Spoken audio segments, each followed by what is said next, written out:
This really lovely spring morning. I'm going to go home to 6 to 10 inches of snow. I'm not sad about that. So I want to note that Olga may need to leave early this morning. So when Olga gets up to leave, please remain seated. Don't process out with her.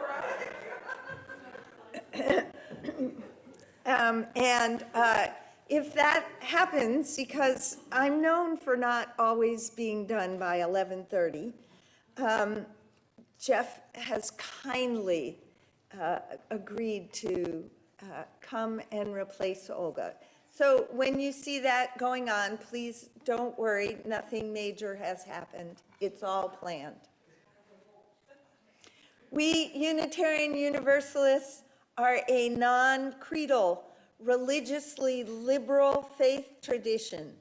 We hold in our worship and in our faith formation that each individual and each community will explore a wide and varied set of beliefs and ideas that encourage us to live life as a spiritual journey, deepening our connections to compassion, justice, and an understanding of eternal truths. I am Reverend Abigail Stockman, the interim co-minister, and I serve with my colleague, Reverend Misty Dawn Shelley, who is on vacation for the next week. If you have questions or concerns, please don't hesitate to be in touch with us. We are community in multiple locations, some of us physically present here in the meeting house, some of us on Zoom. So let us take a moment to greet one another by waving to those online and to those around you until the chime is rung. And I'm going to go down and wave to the Zoomers.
for the beauty of the earth and for the beauty of the music. We give thanks. Our call to worship this morning are the words of Sherry Woodbury, and Ann Morrissey is going to be my partner in crime. A spacious welcome. Welcome, who come in friendship, who long for genuine community. May you be graciously received here as your authentic self. Welcome, who come in curiosity, full of questions, and simply open. May you embrace wonder and encounter new delights. Welcome, who come heavy with fatigue, weary from the troubles of the world or the troubles of your particular life. May you rest and be filled in this sacred space. Welcome, who come with joy for flowing rivers and gentle breezes, for changing skies and great trees. May the grace of the world leave a lasting imprint in you.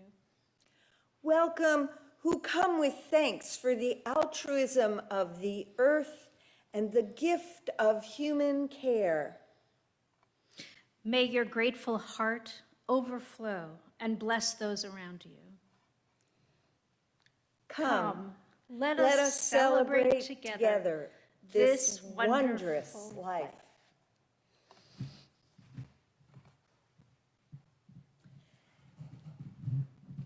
Eric Walker Wickstrom writes this about the chalice light, with a little adaptation. When we light our chalice, everyone focuses on the flame, but it is the oil of the candle and the cotton of the wick and the potassium chlorate and sulfur of the match and the oxygen in the air around us that makes the flame possible. As a faith community, we are not called to be individual beacons on a hill. Rather, we are meant to work together so that together we might shine. We will light our chalice this morning to illuminate our community in multiple places, and let us raise our spirits and bodies, if able, to sing the flame alive with number 389 in the gray hymnal, Gathered Here in the Mystery of the Hour. Please rise.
Our story this morning comes from my computer.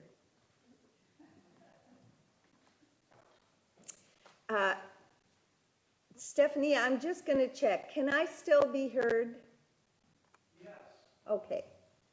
The story this morning comes from a book called Wild Hope, Stories for Lent from the Vanishing by Gail Boss.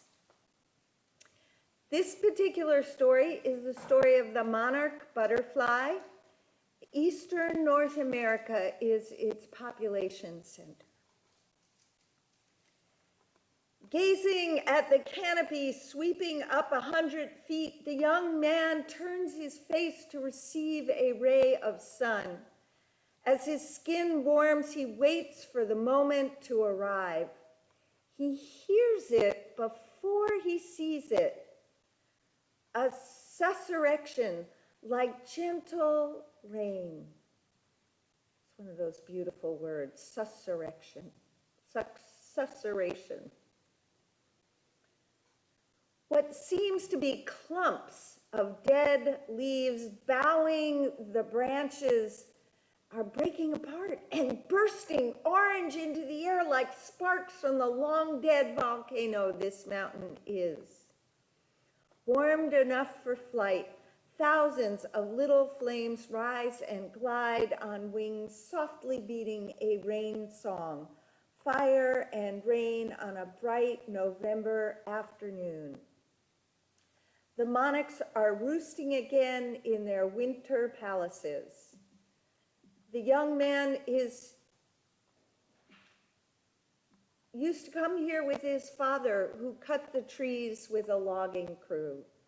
That was before they knew. Before they knew that the butterflies come only here. Millions of them, from the Great Plains to the Atlantic Ocean, streaming south down a flyaway that funnels them into Texas, then up all the millions to 12 cloud-forested pockets in central Mexico to rest in the fir trees. The monarchs have no memory of this place. They were born in the north. But when the days grew shorter and the nights grew colder, they turned south, consulting the compass of the sun. Somewhere in Mexico, charged particles in their wings and bodies crackled. Metals in the volcanic rocks of this mountain range drew them like paper clips to a magnet.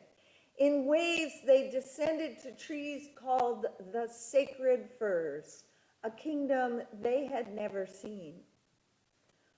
One lights on the man's open hand. She weighs less than a paperclip and has flown perhaps 3,000 miles from Canada. From all over the world, people come to gaze at these wafer-thin, radiant pilgrims.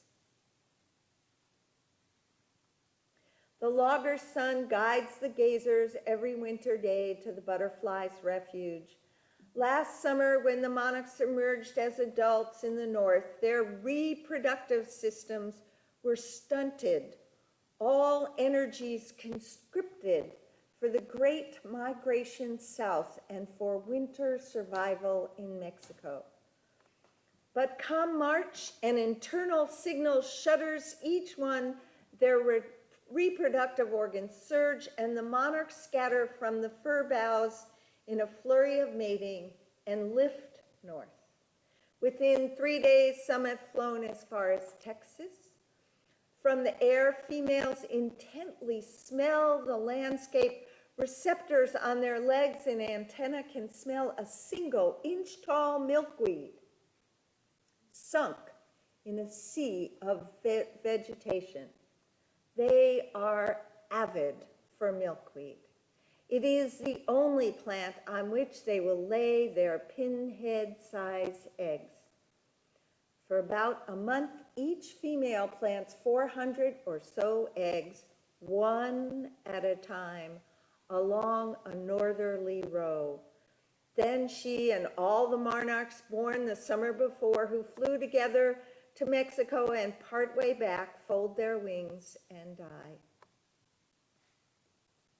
99 and 100 of their eggs perish, but on the third day, from the one remaining, a caterpillar the size of a rice grain breaks. She devours the egg casing, and then the milkweed leaves beneath her feet. In those leaves is a steroid that makes her body brightly striped and toxic to her predators. Ravenous, she eats milkweed unceasingly for 12 days, bulging her skin to splitting. 5 skins later, 2,000 times her birth weight, she stops. She knows this moment. Crawling to a suitable twig or ledge, she hangs her head down, shapes herself into a question mark. One last time, her skin falls away. This new one is not a soft, stripy caterpillar skin, but a polished, jade green shell studded with a gold tiara. Because she is enclosed and still, changes that have already begun within her worm-like body erupt outwards. Wings, long, delicate legs. After 12 days in the chrysalis, she is a new creature and cramped. She pushes out into the wide air and pumps her wings dry, quivering for flight. Like her mother, she too will fly north, laying eggs, sipping wildflowers. Unlike her mother, she will live just 1 month, not 8. Her offspring will replay her month-long life, arriving by May in the Midwest, searching for milkweed in oceans of corn and soybeans. By some logic scientists don't yet understand, monarchs prefer milkweed growing among agricultural crops, laying 4 times as many eggs there as on milkweed elsewhere. If they can find it in 20 years, laying on milkweed elsewhere, if they can find it. In 20 years, 99% of the milkweed here has disappeared.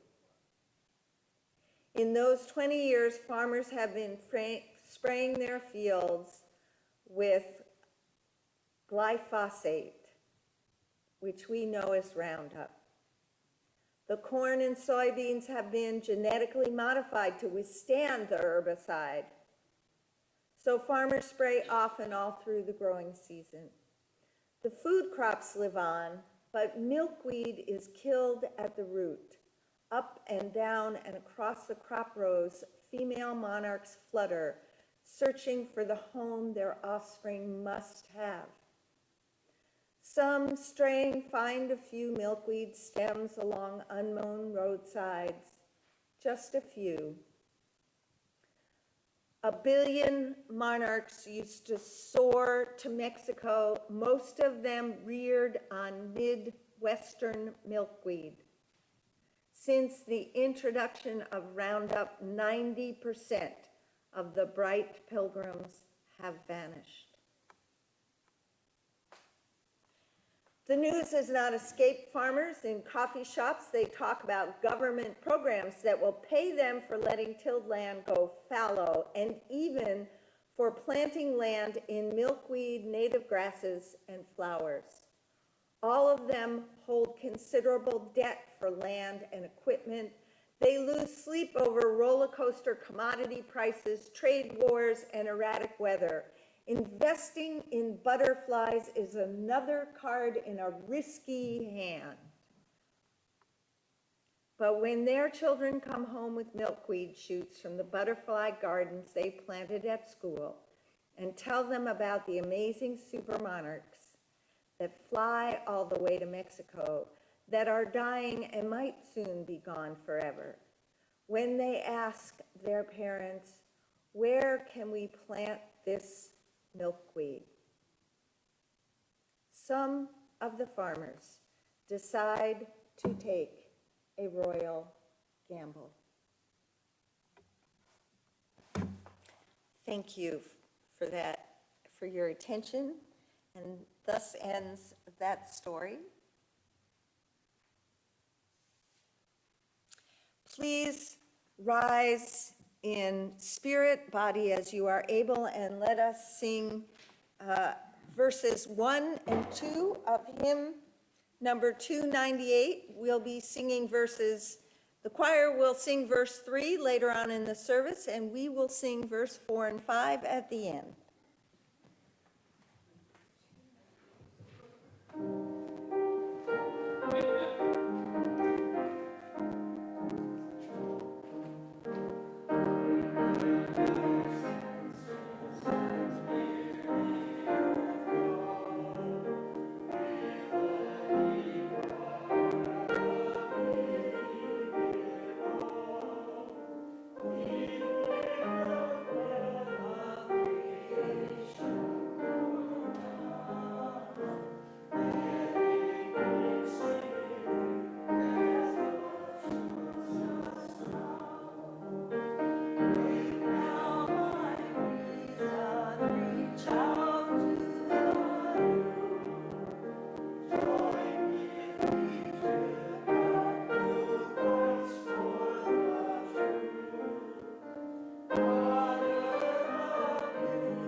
This is a story morning. You're going to get lots of stories. They won't all be as long as that first one. This is a very modern, and I'm going to very much adapt it, version of Chicken Little. And it comes from the fablecottage.com, who are known for their modern retellings of fables. And you already know this fable, I think. So it's a story about a chicken, and his name is Chicken Little, and he lived in a normal little chicken house in a normal little town, and he's not tall or short or fat or thin. He's not smart nor stupid. He's just a completely normal chicken. And one normal morning, he's eating his breakfast. He happens to like toast with butter and coffee with cream. And he's got his computer open and he's reading the internet, and he sees a terrifying story with a headline. You all know this headline, right? The sky is falling, in capital letters. So he's so scared, he drops his toast and his coffee, plop. The sky is falling, the sky is falling. I have to warn everybody, he shouts. So he emails a story to 1,000 of his closest friends, because who wouldn't do that when you get scary news? And he runs down the road to warn everyone else. And the first person he meets is Gwen the hen, and she's coming from the supermarket. Good morning, Chicken Little. Where are you going, and why are you so scared? The sky is falling, says Chicken Little. Really? How do you know? Says Gwen. I saw it on the internet, says Chicken Little. Holy moly, it must be true, says Gwen Hen. Let's go. And off they go, and they're running down the road, and they meet Chuck the Duck, and he's having a bath, and he says, what's going on? Why are you so scared? The sky is falling. And he says, really? Just how do you know that? I saw it on the internet. Oh no, says Chuck, if you saw it on the internet, it must be true. Let's go. So Chicken Little, Gwen the hen, Chuck the duck, they're all running down the road towards the farm. They reach the farm, they meet Bruce the goose. He's reading poetry to Percy the pigeon. And of course they all say, where are you going and why are you so scared? And they're told, the sky is falling. And they ask, really? Really? The sky's not falling. How do you know? We saw it on the internet. It must be true. There's no more time to read poetry. Let's go. And they all go flying along, and they meet Fred the Fox, who's sitting at a cafe writing on his laptop, working around, and he says, hey, what's going on, guys? Why are you so scared? they all yell about the sky falling, and he said, really, how do you know? And they all tell him, we saw it on the internet. Well, then it must be true, but don't you worry, friend, says the fox. I know the perfect place to hide. Follow me.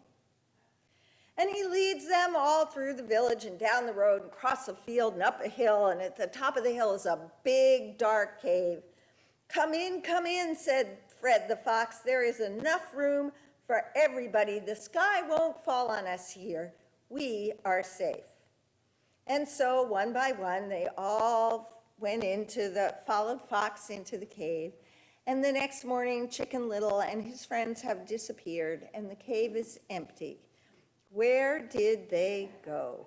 Well, we don't know for sure, but I will tell you this. Fred the fox is very happy, and he has a very big round belly this morning. Silly animals, he says, and he sits under the tree, gets out his laptop, and begins writing.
Let us enter into some silence as those words of verse 3, wake now, compassion, give heed to the cry.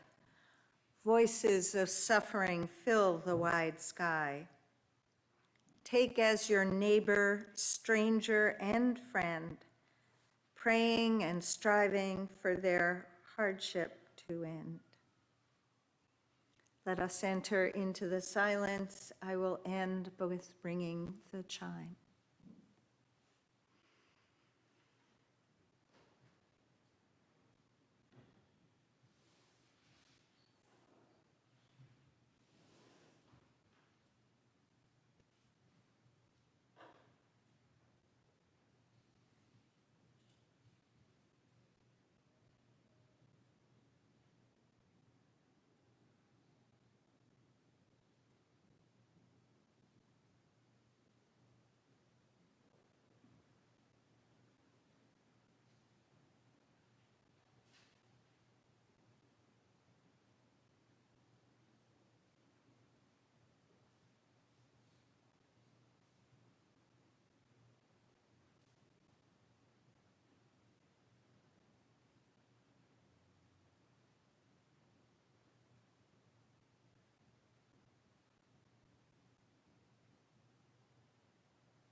Amen.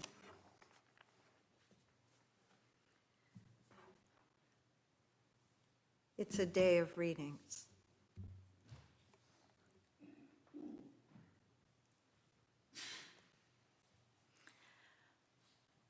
From Richard Rohr's Daily Meditation of March 23rd, 2023. Manna from Heaven, a lesson in beginner's mind.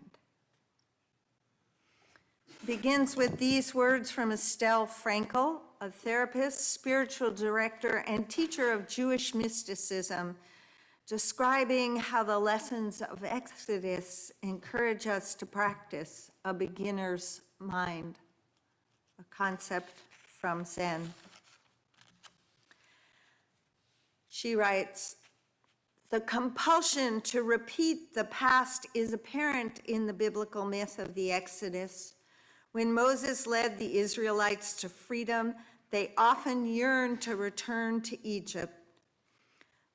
Though they were miraculously provided for throughout their 40 years of wandering in the desert, the Israelites were often nostalgic for the good old days, or the good old bad days in Egypt. We remember the fish we ate free in Mitzrayim, also the cucumber and the melons, the leeks, the onions and garlic. See how somehow the miracle of manna that fell from heaven each day in the wilderness did not satisfy the Israelites' hunger for security. They missed the predictability and sense of control they felt in Egypt, where everything was known, though in actuality they were oppressed and enslaved by the Egyptians. The Israelites looked back on their time in Egypt with nostalgia because they could not bear the uncertainty they faced as free people. Freedom is ultimately uncertain and unpredictable. One of the first lessons we all must learn in order to be free is how to bear uncertainty and trust in the unknown. In the biblical myth of the Exodus, the manna was a vehicle for learning this lesson. Each day for 40 years, the Israelites would go out and gather their daily supply of manna, just enough for that day, and the manna provided the necessary preparation for becoming a free people. For freedom requires the ability to bear uncertainty, to not know what is going to happen next, to trust in the unfolding journey. To go forward, the Israelites also needed to exercise curiosity, to take in and explore new experiences, to practice beginner's mind.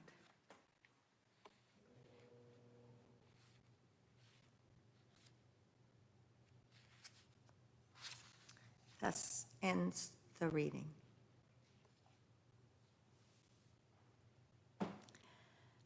The offering for the work of this congregation will now be gratefully collected and received. A special gratitude to those of you who have made additional donations to the Ministerial Discretionary Fund. It has been needed and well used. So,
Come and go with me to that land.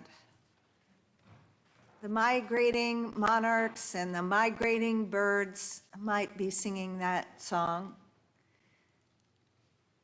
And the migrating Israelites leaving Egypt before they get to the wilderness and know what it's like.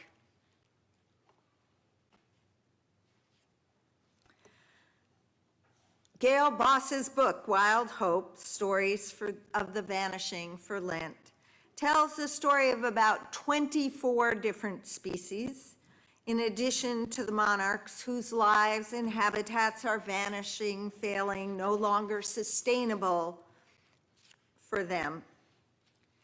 There are also the short stories about the people, the scientists who volunteer and are paid. We heard about the young man whose father had previously been chopping down the tree sacred firs, who are witness to this destruction and sometimes, rarely, perhaps the hopeful saviors.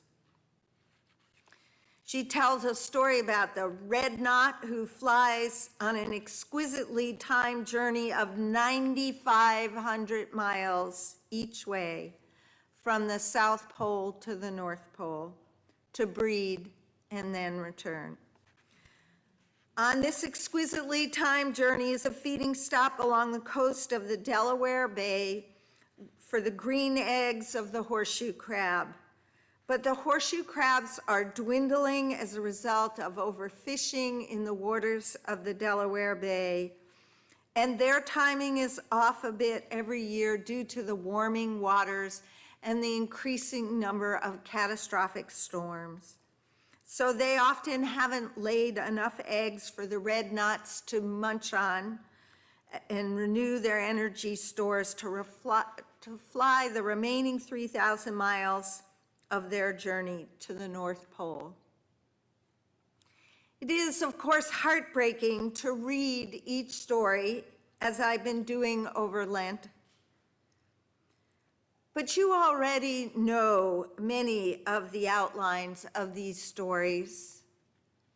They aren't things you haven't heard before. And I suspect that you, like me, would be moved by reading this book and the way Gail Boss tells the stories. Often we read these and other stories of endings, of lost hope, and we almost lost hope. Maybe we're losing hope. And we have feelings about them, but then we walk away thinking, what can I do? I don't live in Mexico. I don't live in South America or India or somewhere else in Asia or Africa or Alaska or near the shoreline. I'm already careful not to purchase certain items at the grocery store, but what difference could I really make? I'm not a scientist, amateur, or professional, and I have other things to worry about. And that's what we all often tell ourselves, because we can only do a limited number of things. And then we probably gratefully forget about the pain and the sadness until the next time somebody comes to church and reads a story and reminds us. The thing is this. These days, we may have something a bit in common with these creatures. The breeding grounds for church, as we knew it 10 years ago, 20 years ago, 30 years ago, 50 years ago, the breeding grounds, the ones that we were certain about, are no longer as fertile as they used to be. Additionally, every one of us sitting here is a survivor of a global pandemic, and everyone at home. We are survivors of a global pandemic. And while the land we used to live in wasn't Egypt and we weren't necessarily enslaved or oppressed, the land we lived in before the pandemic is not a land we can return to. No matter how much I want to every day, just have things go back to normal. They won't.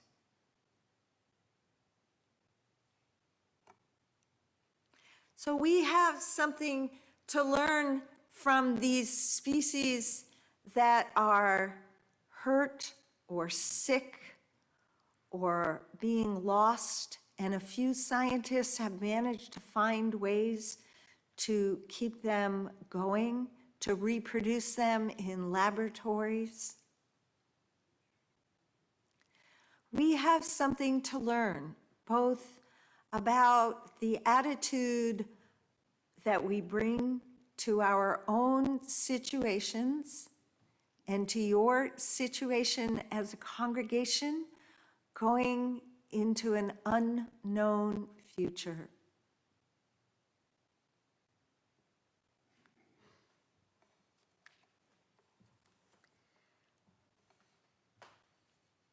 And they may be really good teachers, those species.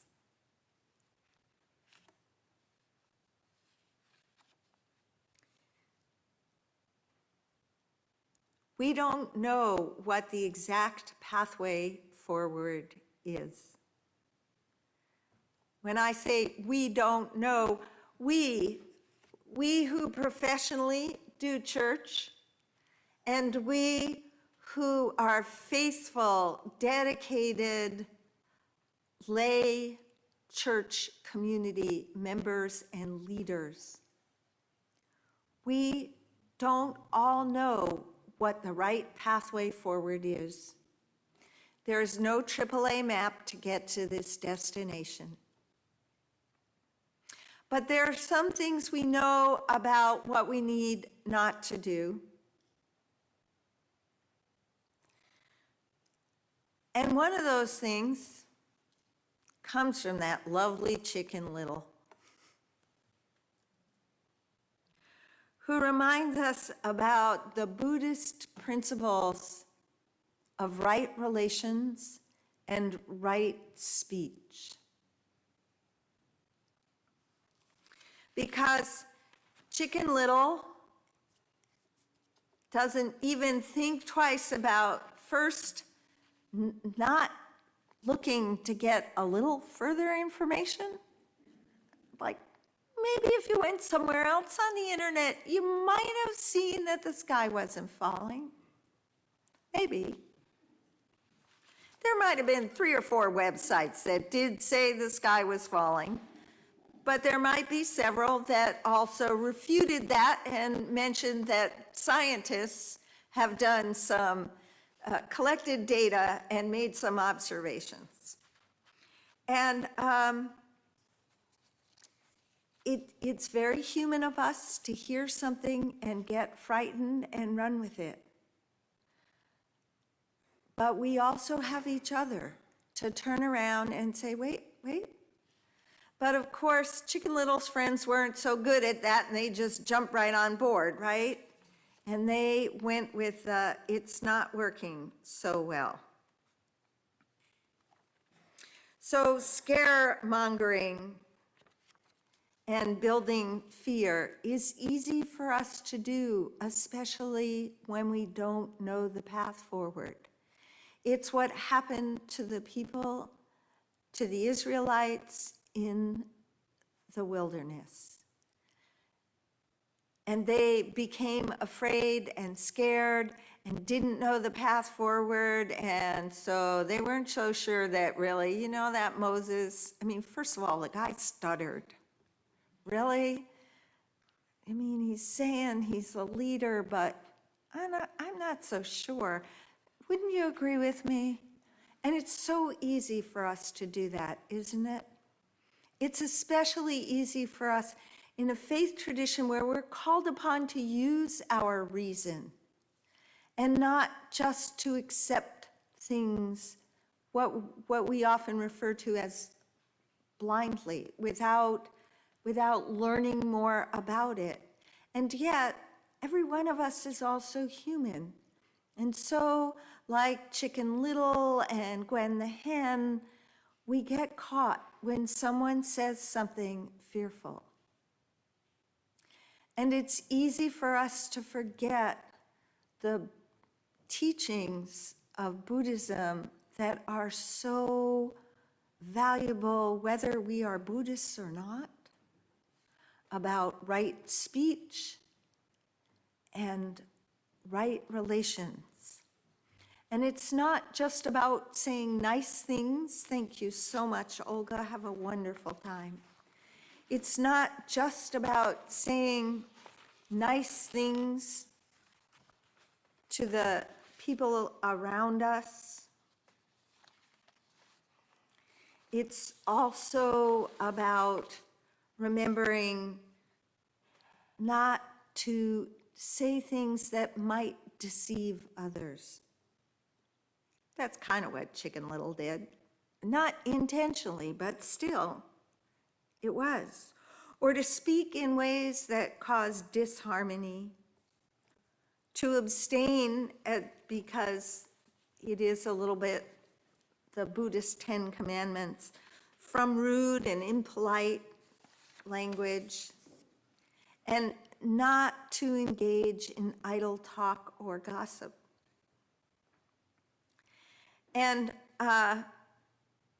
in a website on Buddhism, they say, this is not simply thou shalt nots, but rather it means learning to speak truthfully and honestly in a way to promote harmony and goodwill, using language to reduce anger and ease tensions in a way that is useful. And I end that quote.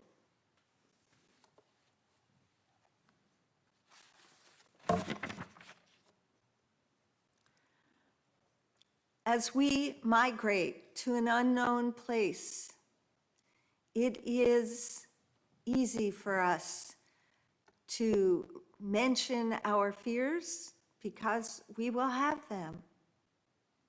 How do we learn to do so in a way that does not get Gwen the Hen and everyone else to join us, but rather is simply a way in which we are honestly saying, I'm here today, I need a little help to get back on the path of curiosity and questions as we move forward.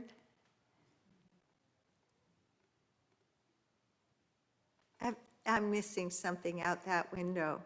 And folks on Zoom are as well. But I hope all is well. Is there, everything's okay? Great. That's all that matters. So it's easy for us to share our fears in a way that invites others to have them with us and to be there with us. But we can, as a community, learn to share our fears because we will have them in this time of uncertainty. We will have fears. To share them in a way that just says, I'm in a moment of fear. Help. I'm reaching out. Here are my hands. So that we can find a way forward, a path through the wilderness into a new way of being faith community, a new future that is yours, that will promote and sustain and engage this community to continue on into a future we may never see. And that's exactly what happens at the end of the Exodus story.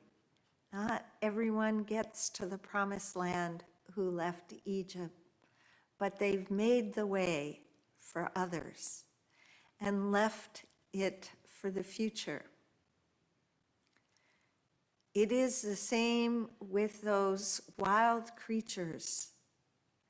One of them will find new fields of milkweed, develop a taste for the milkweed that isn't quite so situated among the Roundup corn and soybean resistant plants. And what can you do? What can pull you together? Well, maybe you might consider planting a milkweed garden on the grounds of your church. Maybe you'll put some soybeans and corn in there, just a plant or two, just enough to attract a few of those butterflies and their caterpillars.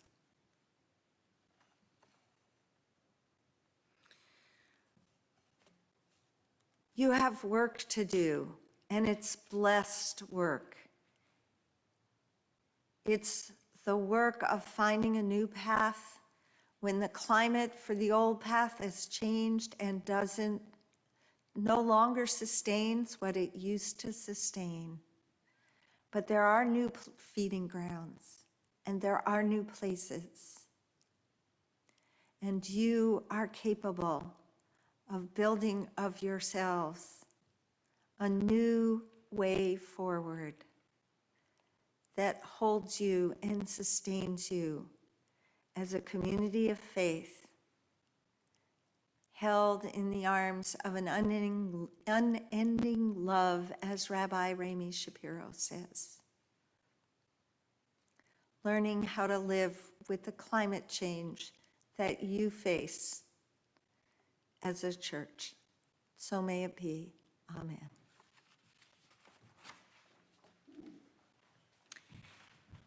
But I invite you to rise in spirit, body as you are able, for the final two verses of that 298. And thank you, Jeff, for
we receive fragments of holiness, glimpses of eternity, brief moments of insight.